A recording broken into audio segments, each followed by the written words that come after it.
Sejauh mana, Pak, praktik pengelolaan air ini dilakukan oleh perusahaan tambang terkait dengan prinsip-prinsip keberlanjutan gitu? Apakah sudah berhasil atau sampai mana tahapnya gitu? Dan kalau kita ngomong tentang indikator tuh, jadi indikator penentu keberhasilan itu mungkin apa, Pak?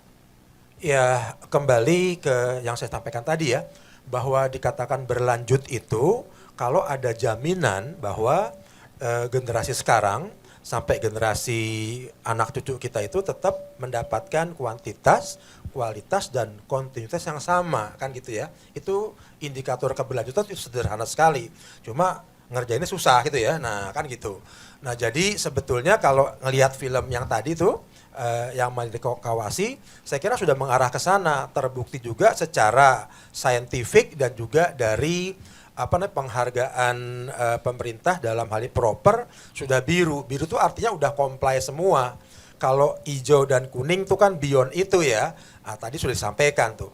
Jadi praktek-praktek yang seperti ini harusnya ditularkan ke semua tambang yang lain sebagai best practice-nya, dan juga yang paling penting lagi adalah keterbukaan pada masyarakat sekitar yang selalu kita edukasi karena begini, tambang itu kalau dia di remote area itu mula-mula memang nggak ada orangnya di situ. Ada yang begitu kan, tambang itu memang murni hutan, nggak ada orangnya. Begitu dieksplorasi, kemudian eksploitasi, baru datang tuh orang-orangnya, baru membentuk community kan gitu. Nah, baru muncul masalahnya. Atau yang kedua, tambang itu memang sebelum ada tambang kegiatan di situ, itu sudah ada masyarakatnya. Nah, kalau ini juga lain lagi karakteristiknya.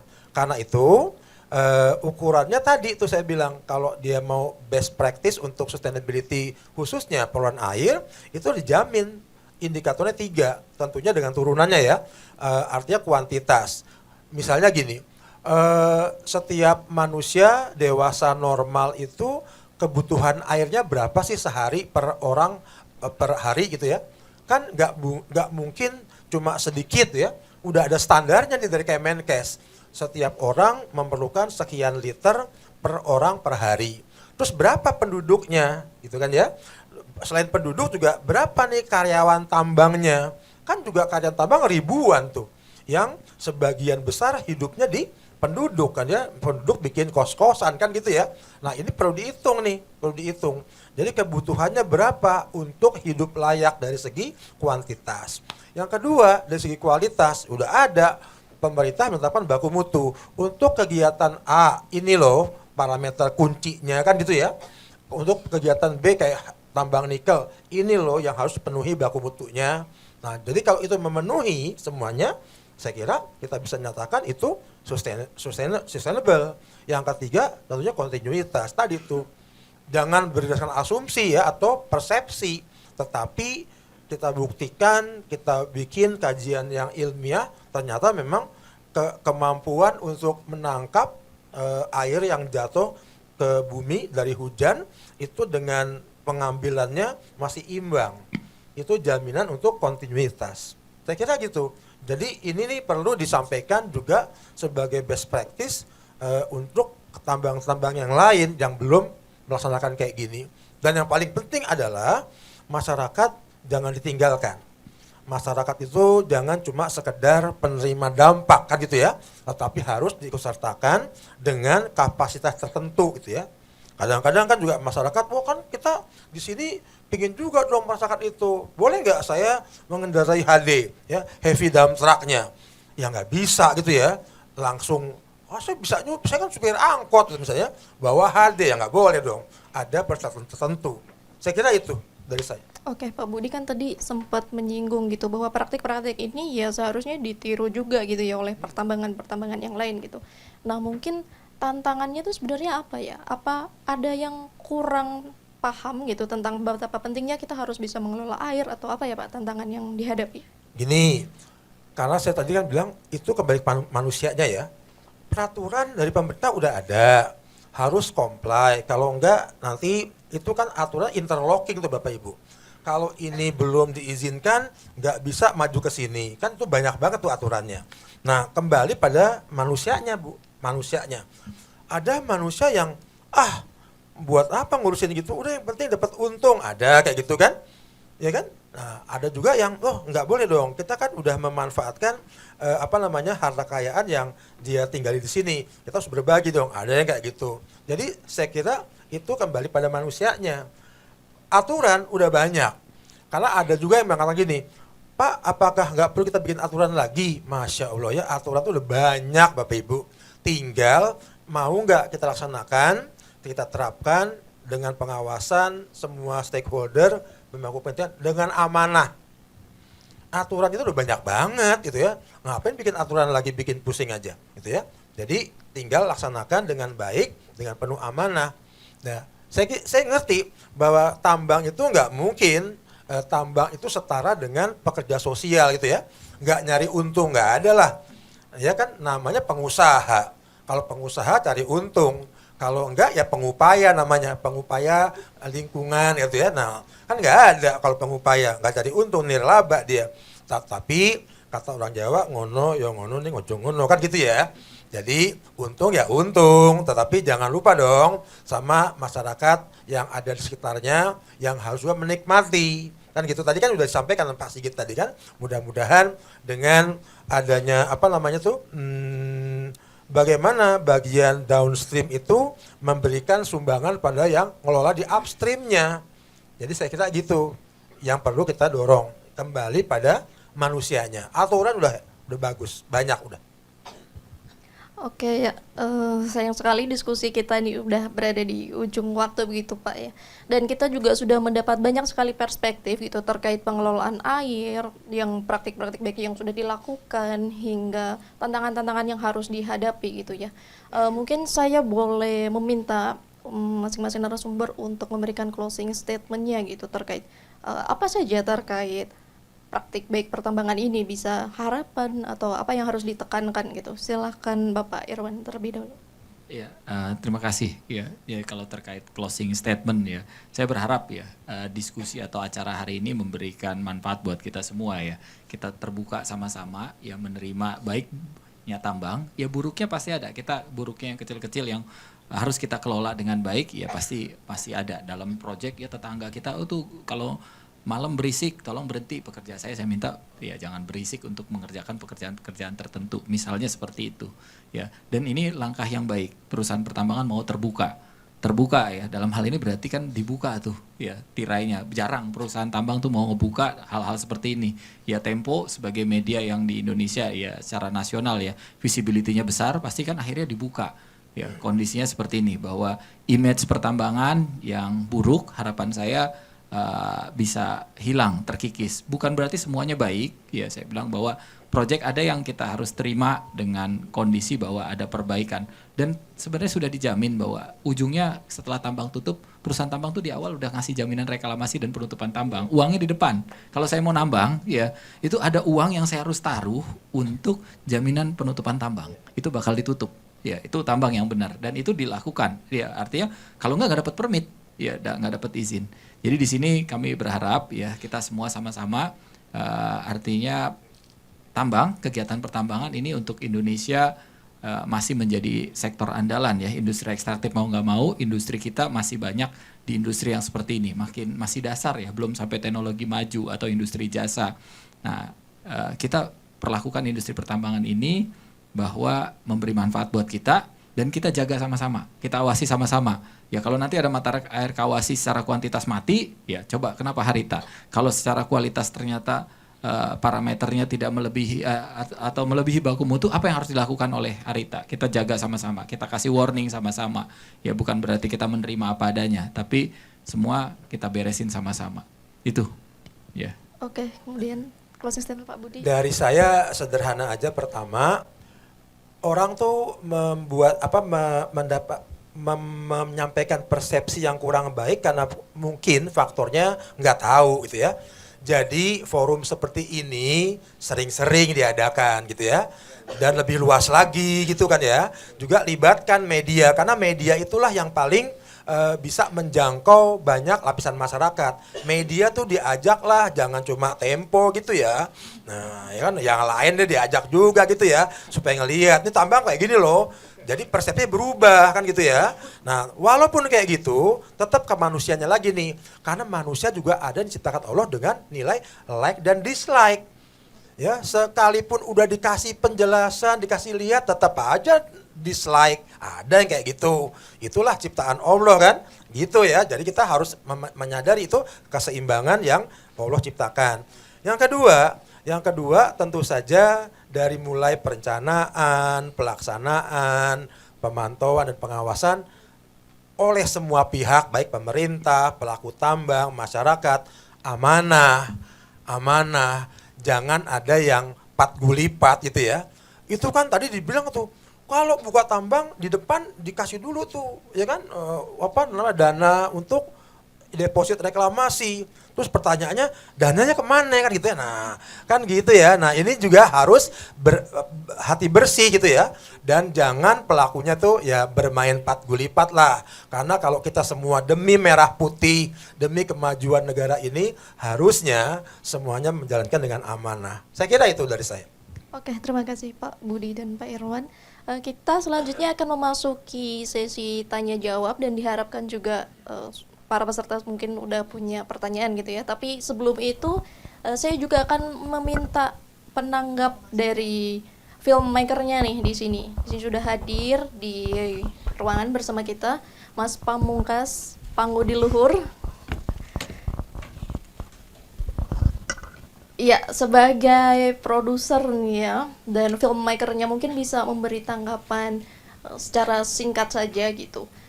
Apa sih yang menjadi pemantik gitu? Kenapa pada akhirnya film ini harus kita sebarluaskan begitu? Silakan. Sebelumnya terima kasih juga untuk kawan-kawan, terutama untuk Harita Nikel ya, karena kami TV Tempo diberikan kesempatan untuk melihat bagaimana produksi tambang berkelanjutan di sana secara langsung. Jadi tidak hanya kami mendengar dari berbagai sumber, tapi kami melihat langsung potret di sana seperti apa, dan rasanya ini akan menjadi satu bingkai cerita yang menarik. Saya juga tadi mengutip omongan dari Pak Irwan, dinamikanya pasti ada, suka dan tidak sukanya pasti ada, tapi ini adalah pilihan bagaimana kita melihatnya dan membingkai dalam sebuah film untuk memberikan satu edukasi dan satu pemahaman ke masyarakat luas juga tentunya. Dan ini menjadi satu challenge tersendiri juga, tidak hanya bagi para akademisi juga dari pelaku industri tambang juga, tetapi bagi jurnalis juga, bagaimana kita menyajikan satu tayangan tadi Kang Anton juga menyebutkan secara objektif, tidak hanya kita dari sisi perusahaan saja, tapi bagaimana kita melibatkan akademisi lainnya juga untuk kita beri ruang untuk memberikan satu edukasi kepada masyarakat. Dan challenge saya tentunya, saya juga belajar banyak juga tentunya, tidak hanya saya melakukan wawancara juga, jadi saya juga harus memahami apa sih istilah-istilah yang ada dalam dunia pertambangan tentunya. Dan sebelumnya juga saya sudah banyak berdiskusi juga dengan Pak Irwan salah satunya Pak, kami sempat ke Bandung banyak berdiskusi, bercerita di sana, dan dari Pak Sony juga tentunya. Dan saya berharap dari film ini tidak hanya menjadi tontonan, tetapi juga menjadi tuntunan bagi para pelaku industri tambang lainnya untuk yuk bersama kita melakukan praktik baik tambang berkelanjutan di Indonesia, membangun satu ekosistem yang hijau, membangun satu dunia usaha yang baik. Pak Budi juga bilang tidak hanya untuk pelaku industrinya juga, tetapi bagaimana masyarakat dilibatkan. Dan kemarin saya melihat langsung juga Pak potret masyarakat di sana, bagaimana mereka merasakan dampak yang dihasilkan dari konsep water conservation yang dijalankan oleh teman-teman Harita di sana. Bagaimana saya juga langsung melihat secara langsung bagaimana Harita melibatkan laboratorium independen yang terakreditasi, dan saya juga mendapatkan satu pemahaman baru bahwa tidak sembarangan orang bisa melakukan pengambilan sampling, dan ini menurut saya satu hal yang perlu diketahui juga kepada khalayak luas tentunya. Itu yang pengalaman yang sangat berharga. Semoga ada seri-seri baru dari film dokumenter ini ke depannya. Ini mungkin dari part-part kecilnya, ke depannya mungkin kita bisa berkolaborasi lebih banyak dengan kawan-kawan pelaku industri lainnya. Mungkin dari saya itu Mbak Lika. Oke, terima kasih Mas Pamungkas. Mungkin bisa tepuk tangan dulu.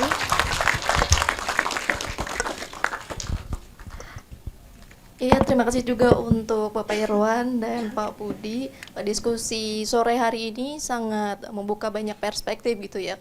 Kalau dari saya sendiri ini jadi semacam pengingat gitu bahwa transisi energi itu yang nggak melulu tentang teknologi gitu, tapi ternyata di baliknya ada etika, berkeadilan dan berkelanjutan gitu ya. Dan tentang air gitu yang begitu dekat dengan kita bisa menjadi cermin gitu bagaimana manusia mengelola alam gitu ya. Apakah dijadikan sebagai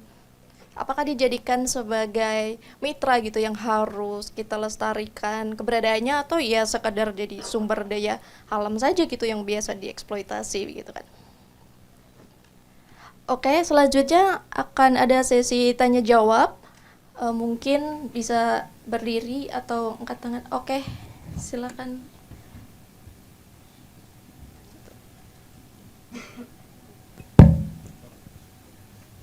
Bisa sebut nama dan dari mana, kemudian pertanyaannya ditujukan kepada siapa, silakan. Oke, selamat sore.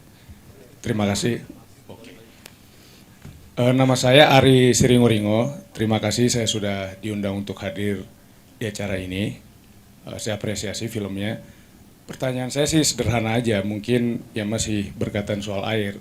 Saya ingin dapat penjelasan sekaligus gambaran dari kedua narasumber soal situasi krisis air bersih di dunia. Apakah krisis air bersih yang dialami di dunia ini diantaranya lebih banyak disebabkan oleh eksplorasi tambang atau hal yang lain? Karena menurut saya hal ini penting, air itu sebagai salah satu elemen penting dalam kehidupan dan unsur penting juga dalam kehidupan. Itu saja pertanyaan saya. Sama krisis air bersih tersebut di situasi Indonesia, apakah juga cukup mengkhawatirkan atau bahkan tegasnya cukup parah, dan penyebabnya apa saja? Itu saja pertanyaan saya. Terima kasih. Oke, silakan, mungkin bisa dijawab terlebih dahulu tadi. Iya, boleh. Iya, mungkin agak sedikit teoritis dulu gitu ya, bahwa air itu nggak akan berkurang sampai kiamat. Karena ada siklus air, Allah menciptakan makhluknya nggak akan segera dimatiin kan gitu ya. Jadi ada siklus air. Persoalannya betul kata Pak Ari tadi, air bersih yang makin langka. Kalau air tetap sama jumlahnya sampai kiamat nanti, itu dijamin sama Tuhan, ya dijamin. Cuma air bersih. Nah, pendapat saya begini, apakah itu juga berkontribusi dari tambang? Jawabannya iya. Iya, harus kita jujur. Tambang yang mana? Tambang yang nggak comply. Kan saya bilang tadi, tambang-tambang itu yang menggerakkan manusia juga. Kalau ada manusia yang jiwanya cuek, ya udah, pokoknya yang penting gua untung kan gitu ya. Nah, itu salah satu kontribusi. Yang kedua jangan lupa Bapak Ibu, kita harus dengan secara sadar dan rendah hati mengatakan gini, bagaimana kontribusi domestik? Domestik itu rumah tangga kita Bapak Ibu. Nah, terhadap pencemaran air lumayan tinggi juga Bapak Ibu. Coba kita cek misalnya ya, air Ciliwung itu yang dekat perkampungan itu berapa TSS-nya, kan gitu ya. Itu tinggi itu. Nah, tetapi kalau pemerintah nggak pernah ngatur domestik. Kan gitu ya. Yang diatur itu yang point source, tambang, pertanian, perkebunan, domestik enggak. Kalau tambang misalnya ya Bapak Ibu, ini ngomong objektif ya. Tambang A itu yang keluar sesuai dengan yang dipakai. Zat A akan jadi limbah A, zat B jadi limbah B. Tertentu, karena nggak dipakai semua kan.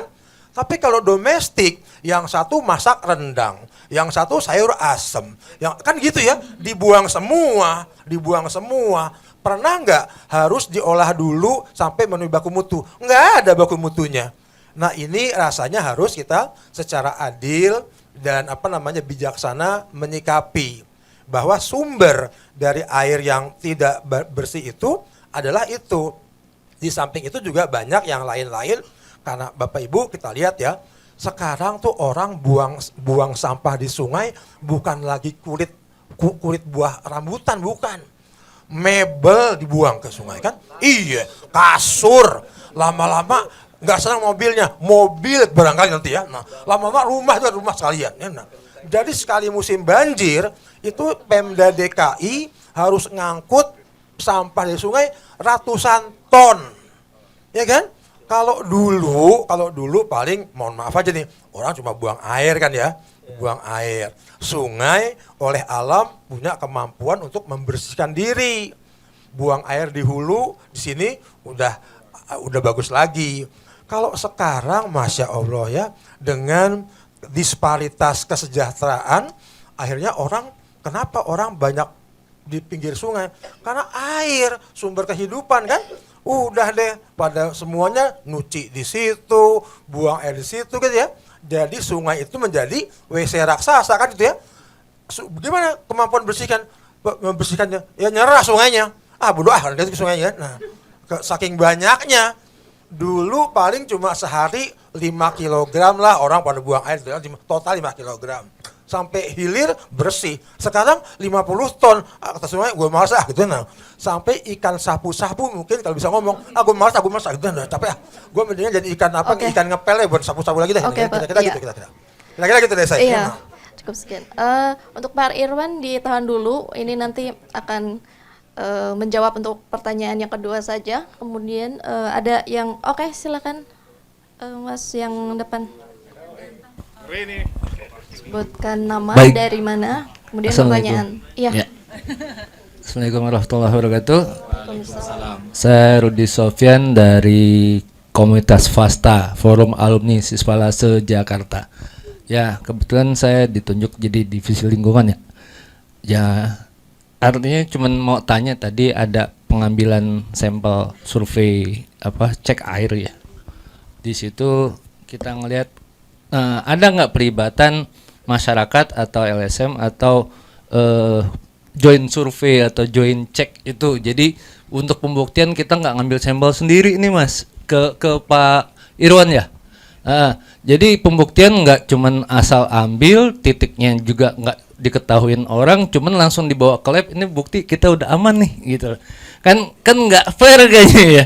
Nah itu kita cuman mau tanya, ada nggak check balancing dari masyarakat atau instansi yang bisa dipercaya gitu, yang bisa membuktikan ini sah gitu, ini available lah, boleh lah, layak lah gitu untuk diambil.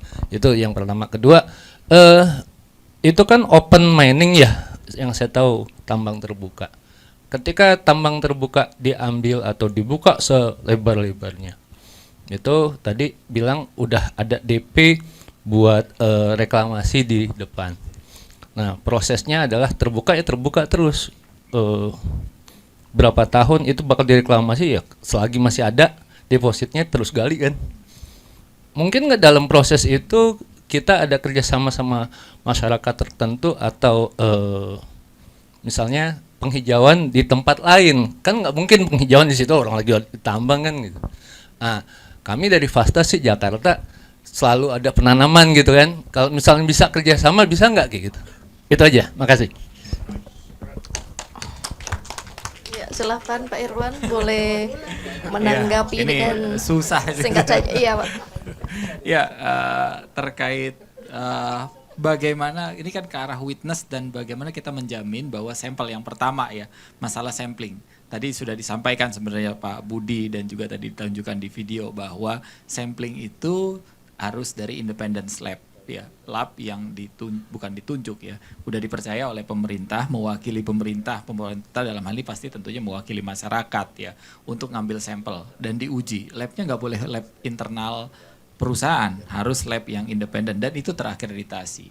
Nah pada saat pengambilan sampel untuk area-area tertentu yang jadi kita sebut area tambang ini ada lingkar 0 dan lingkar yang luarnya ya. Di dalam tambang misalnya fasilitas-fasilitas tambang tentunya masyarakat juga aksesnya akan dijaga karena ada isu safety ya, kita nggak bisa sembarangan masuk ke dalam ya tambang gitu ya. Saya juga walaupun pada saat saya mau jadi visitor atau tamu di tambang, saya harus dapat akses permit ya.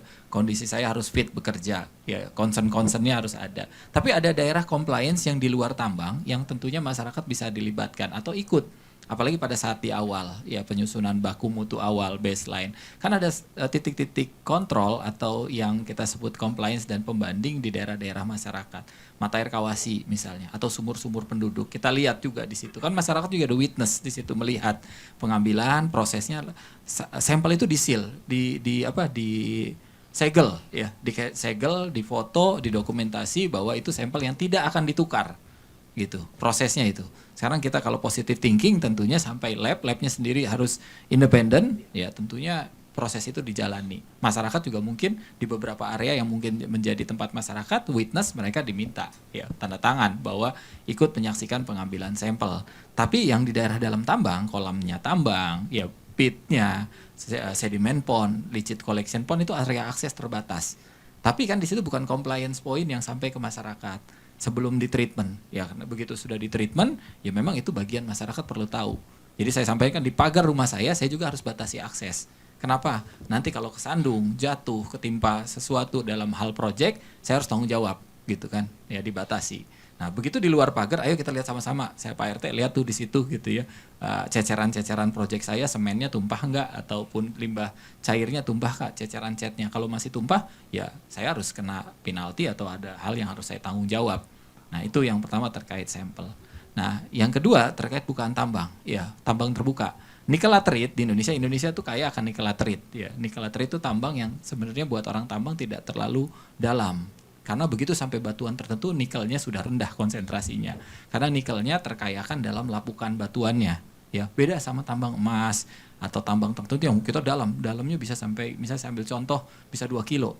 Ada yang 2.000 meter, 3.000 meter. Kalau tambang ini hanya 30, 40 meter paling dalam, 20 meter gitu ya. Nggak banyak, nggak terlalu dalam. Tapi bukaannya memang jadinya melebar. Nah, sekarang bagaimana ini ada kewajiban reklamasi tambang dan penutupan tambang dibayar di muka. Ya. Tapi bukan berarti pemerintah nunggu reklamasi itu terakhir. Ada rasio bukaan lahan dan yang ditutup. Selain ada kewajiban kompensasi misalnya di daerah tertentu. Tapi untuk di dalam area tambang sendiri, pada saat saya melakukan desain atau perencanaan tambang, itu dihitung rasionya. Rasio buka dan rasio nutup. Misalnya saya gali di tempat ini, ya tempat A, korek, ambil, ya pindah ke sebelah B. A itu harus tutup, bukan nunggu seluruh proyek selesai. Ini ada penambangan atau reklamasi yang progresif dan itu harus disepakati. Jadi pemerintah harus ngetok. Jadi kalau rasio bukaannya terhadap yang ditutup terlalu besar bukaan, pemerintah biasanya nggak ngasih izin. Di sini Kementerian SDM dalam hal ini juga memiliki gawang. Jadi penutupan tambang bukan berarti di final round.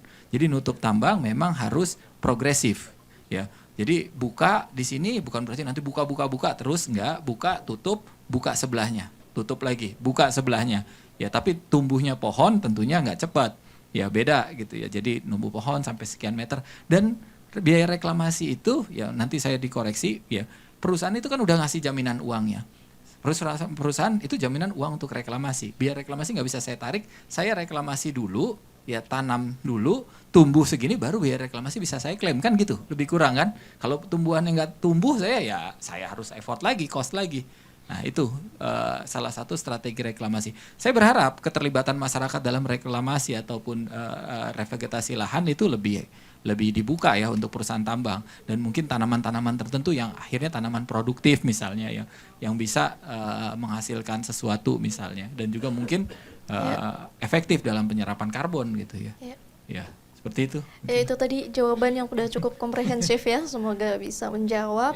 Dan ini menjadi sesi akhir dari diskusi kita sore ini. Saya ucapkan terima kasih kepada Mas Pamungkas sebagai produser, juga dua narasumber kita Pak Irwan dan Pak Budi. Terima kasih banyak. Dan dua penanya nanti akan dapat souvenir dari tim TV Tempo. Saya Lika mengucapkan terima kasih atas perhatiannya.